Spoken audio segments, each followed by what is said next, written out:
ऐसे हमारे आपके बेटा बेटी होते हैं, उसी प्रकार से गणेश जी का भी स्वरूप था।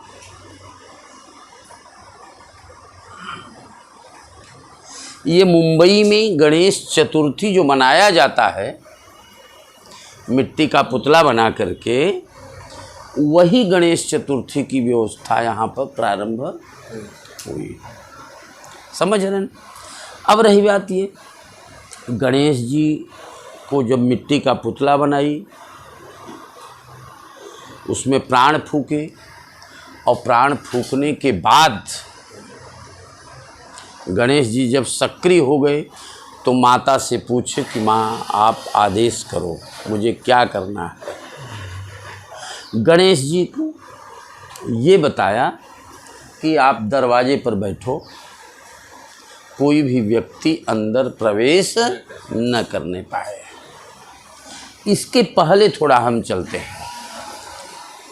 शंकर जी ने एक बार शंकर जी और सूर्य से विवाद हुआ, और विवाद में शंकर जी इतने क्रोधित हो गए कि सूर्य का गटैये काट दिए अपने त्रिशूल से। अब सूर्य का जब गला काट दिए तो सूर्य के पिता कौन थे जानते हैं? कश्यप ऋषि। कश्यप ऋषि दौड़ते दौड़ते आए, बेटे का गला कटा हुआ देख करके कश्यप ऋषि ने कुछ सोचा समझा नहीं और तुरंत शंकर जी को श्राप दे दिया कि जिस प्रकार से आपने मेरे बेटे का गला काटा है त्रिशूल से, उसी प्रकार से भविष्य में आप भी अपने बेटे का गला काट डालोगे। समझ रहे हैं? अब गणेश जी का जन्म हुआ, दरवाजे पर बैठा दिए गए। अब मृथा न होय देव ऋषि बानी, चूंकि कश्यप ऋषि ने श्राप दिया था और उस श्राप की पूर्ति होने का समय आ गया। शंकर जी अंदर प्रवेश करना चाहते थे। गणेश जी को एक डंडी दे दिया गया था, माता जी ने दिया था कि ये डंडी के कारण, डंडी जब तक आपके हाथ में रहेगा तब तक कोई भी व्यक्ति आपको परास्त नहीं कर पाएगा। डंडी दे दिया, और डंडी देने के बाद शंकर जी जब अंदर जाना चाहते थे, वही डंडी पटक देते थे जमीन पे। शंकर जी ने सोचा ये कौन है, हमको अपने घर में नहीं जाने दे रहा है, ये ठीक नहीं है। बहुत समझाया बुझाया, लेकिन गणेश जी समझे नहीं। कहा किसी भी कीमत पे हम आपको अंदर, कहा ये मेरा घर है, कहा किसी का भी घर हो उसे मतलब नहीं है, लेकिन अंदर जाने नहीं देंगे, मेरी माँ जब कहेगी तभी अंदर आपको जाने देंगे। कहा जा कर के माँ से पूछ के आओ। कहा कि तुम चालू बनते हो, सोच रहे हो जा कर के पूछे और हमारे पीछे पीछे तुम भी अंदर घुस जाओ तो माँ की आज्ञा की अवहेलना होगी, इसलिए अंदर जाने नहीं देंगे। आप यहीं रहो, जब तक माँ आएगी उससे कहेंगे, अगर वो जाने के लिए बोल देगी तब तो ठीक है, कोई दिक्कत नहीं। शंकर जी क्रोधित हुए। अब बच्चे के साथ में लगे कैसे, वापस चले गए। नंदी इत्यादि को भेजा। नंदी इत्यादि से इतना युद्ध हुआ, सब वापस पवेलियन चले गए, कई बार वापस चले गए। यहाँ तक कि शंकर जी ने इतना क्रोध किया कि नंदी इत्यादि को कहा कि तुम लोग नपुंसक हो गए हो, एक छोटे से बालक को नहीं हटा सकते हो। एक बार नहीं, कई बार भेजा अपने दरवाजे से वापस, सब वापस चले आए। तब शंकर जी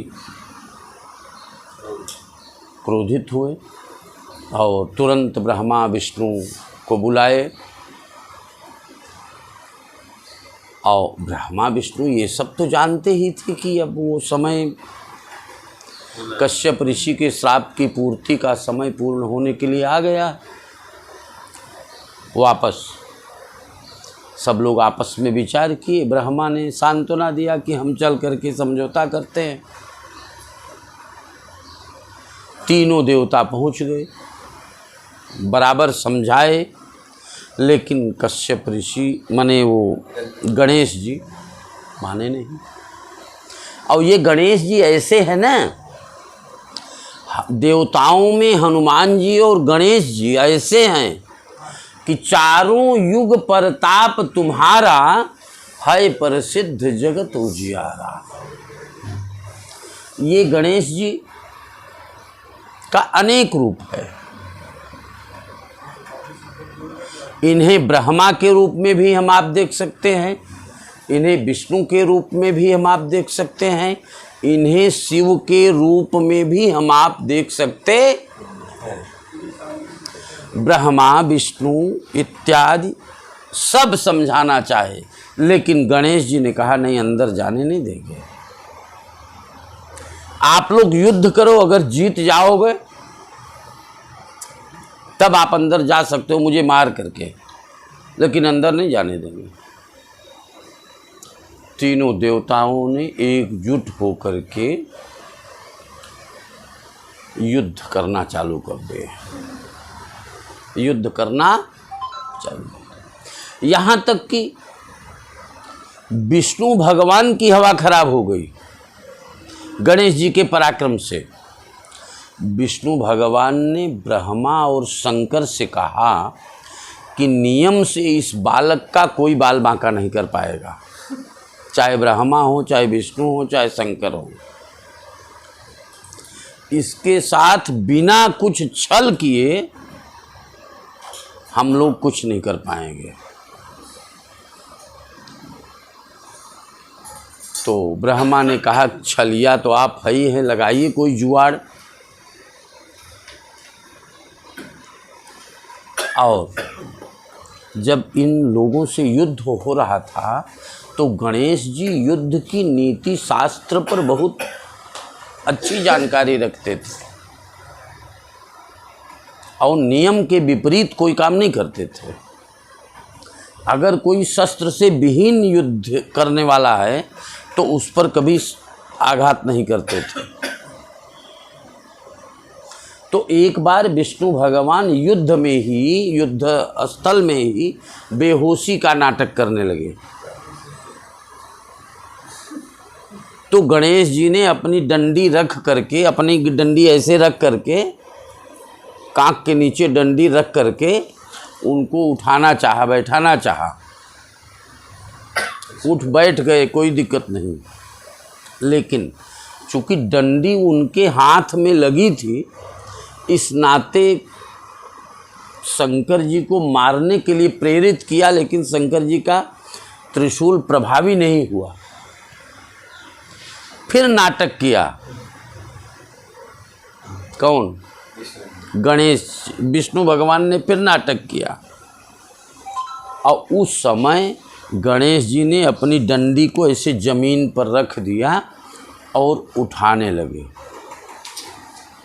और जैसे ही उठाने लगे शंकर जी को संकेत दिया। शंकर जी ने त्रिशूल चलाया और गणेश जी का सिर छेदन हो गया।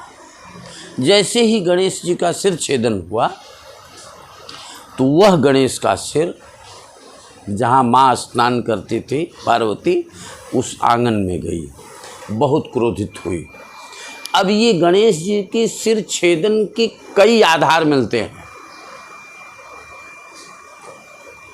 ये गणेश शिव महापुराण के बिंदेश्वर संहिता की बात मैंने बताया, और गणेश पुराण में यह आया है कि गणेश जी का जब जन्म हुआ, माँ पार्वती ने जन्म दिया, तो शनि देव जा नहीं रहे थे। सब लोग आए, सारे देवता बधाई देने के लिए आए, लेकिन शनि देव नहीं आ रहे थे। तो माँ पार्वती नाराज हो गई शनि देव पर। किसी के द्वारा खबर पहुँची कि शनि देव नहीं आए, तो शनि देव कह रहे थे कि मैं नहीं आऊँगा, नहीं मेरी कुदृष्टि पड़ जाएगी तो गड़बड़ होगा, इसलिए नहीं आना चाहते थे। गणेश पुराण में ये कहा गया है कि गणेश जी को जब शनि देव ने देखा था उसी समय गणेश जी का सिर छेदन हो गया था। समझ रहे ना? और विंध्येश्वर संहिता के आधार पर ये बात है।